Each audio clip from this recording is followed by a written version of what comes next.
Here's everything you need to know to buy your dream car, a Porsche GT3 RS in 2024.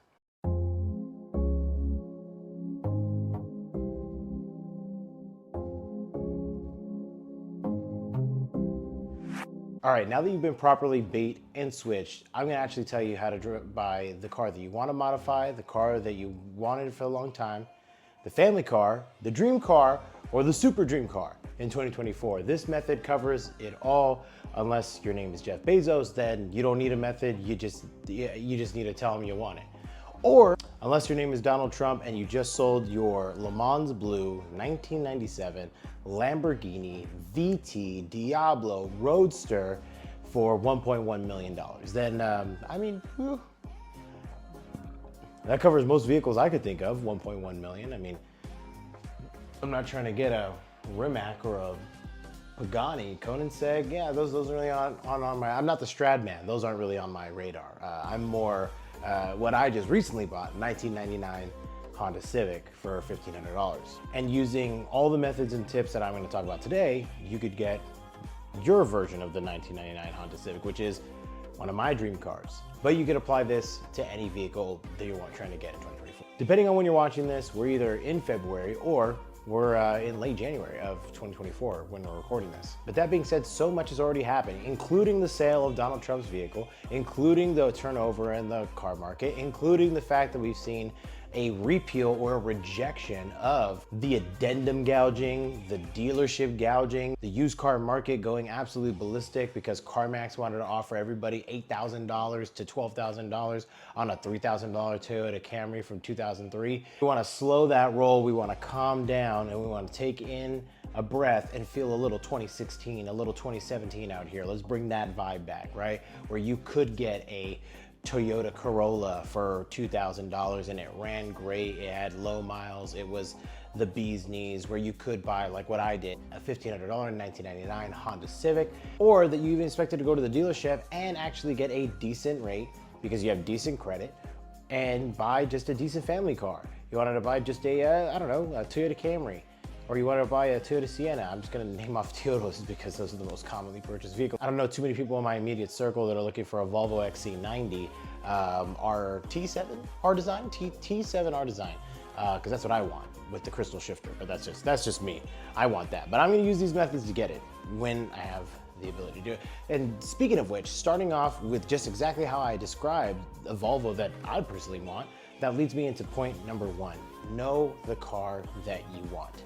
Now, if you're like me and eventually you want to get to a GT3 RS, or eventually you want to buy Donald Trump's Lamborghini Diablo VT Blue Le Mans for $1.5 million, then you need to know exactly what car you want. And the person who bought Donald Trump's Diablo knew exactly which car he wanted. Everyone wants to talk about this deal. Everyone wants to talk about how incredible it is, you know, what's going on with the car market. I've seen video after video after video, but I want you to understand what you could be doing to ignore all that noise and get the perfect car that you want to modify, the perfect car that you want to street race, the perfect car, which I don't condone. Don't street race. Go to the track, go to drag strip. Don't do that. I don't know why I said street race. Never mind. The perfect car that you want to do LA takeovers in because you're a piece of garbage. You really want that four-banger Mustang, but more power to you, but don't do it. Stop it.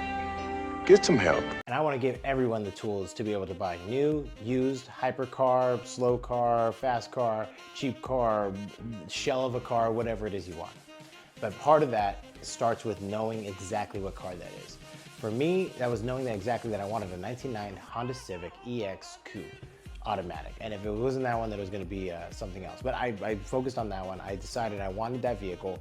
I was going to go explicitly after that car. So I scoured the internet looking for exactly that vehicle. Now, in the used car market, it's a little bit different, and buying cash, there's just some slight differences when knowing exactly what car, because more than going to a dealership or buying new or going straight to the manufacturer, or even buying, like, for example, a Tesla or a Rivian, you can configure everything down to the minute specs of exactly what you want. You can configure it to exactly your liking.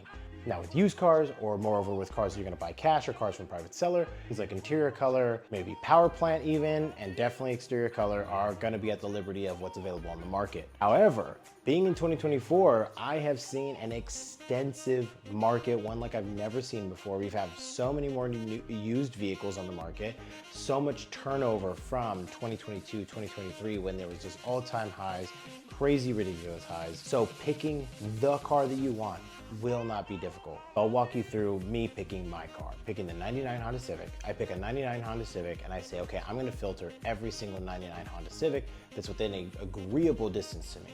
Now, this is the one that I found. I want this 99 Honda Civic and I want it. It's well within the price range that I imagined it to be, or what I did my research of Kelley Blue Book telling me what it's worth. So I see that it's worth about $4,000, $6,000, whatever it is. And I'm going to explicitly filter for vehicles that look like that. I'm gonna check Craigslist, I'm gonna check Facebook Marketplace, I'm gonna check OfferUp, Letgo, everything. I'm going to filter every single, shoot, eBay Motors, I don't know if they sell whole cars. Google Shopping even. On there, they'll show you private sellers from Auto Trader, from Cars.com, Car Gurus. Look at every single website, and that's the problem that got us in this mess in the first place, is that buyers are so intelligent these days, but we're not picking exactly what we want to buy. We're letting the internet tell us what we want to buy, when the internet is just a tool. We're in charge. So you utilize all those tools. Don't let the internet tell you what to buy. Don't let Car Gurus just filter the best cream of the crop to the top. So now you're thinking you get to spend about $8,000 on a vehicle that should only cost you about $3,000. And you avoid that by picking the car. Pick every single thing that you want. I'm gonna take us to point number 2, which is, can I afford the car? But that's simply not possible. If you can't buy it twice, you can't buy it. If you can't buy the $32,000 Toyota Camry, you can't afford double of what the estimated payment's gonna be, then you can't afford the estimated payment. Simple as that. There's other finance guys, finance gurus that wanna put it into perspective. Oh, well, it's 10% of your annual income is what you could afford, or the car that you could buy. It's really simple math. You don't gotta do a bunch of math. You're gonna do 10% this, 30% this.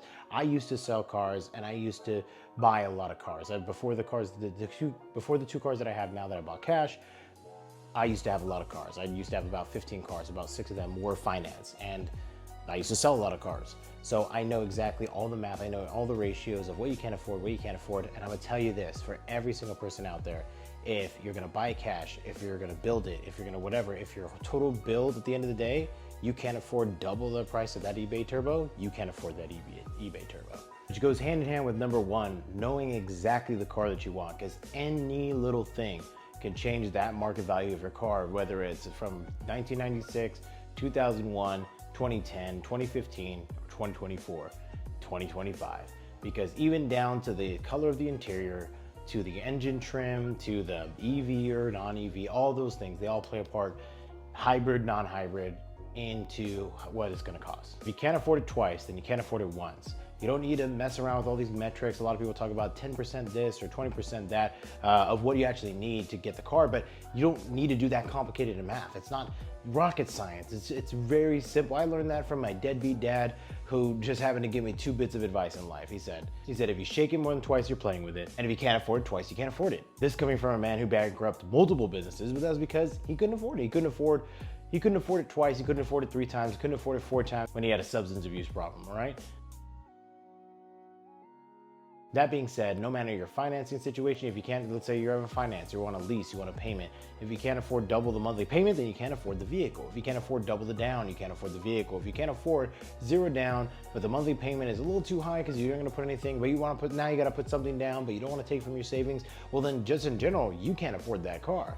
The only time you wanna be doing 0 down is because you could already afford that vehicle, but you just don't wanna, you just wanna keep that money to yourself, and you could afford double, if not triple, the amount that you're gonna pay per month. The only vehicle that I recently financed that I paid maybe $200 a month, I can afford that 6 times over and still have just my regular 9-to-5 job salary and afford $200 a month. Now, that being said, that doesn't mean that you eliminate yourself from maybe haggling if you're going cash deal, private seller, or even with the dealer, negotiating the cost, negotiating your price down, negotiating your payments down, but you shouldn't be in a position of desperation to negotiate that down, because that's what, even a private seller, dealership or otherwise, they all thrive on the fact that you're desperately trying to keep it within a certain margin and then you're gonna be without, or you're gonna be too desperate if it's outside of that margin. Never go into a deal with the hand that's pretty much already shown by the fact that you're like, I can't really afford the $20 more the $20 more a month.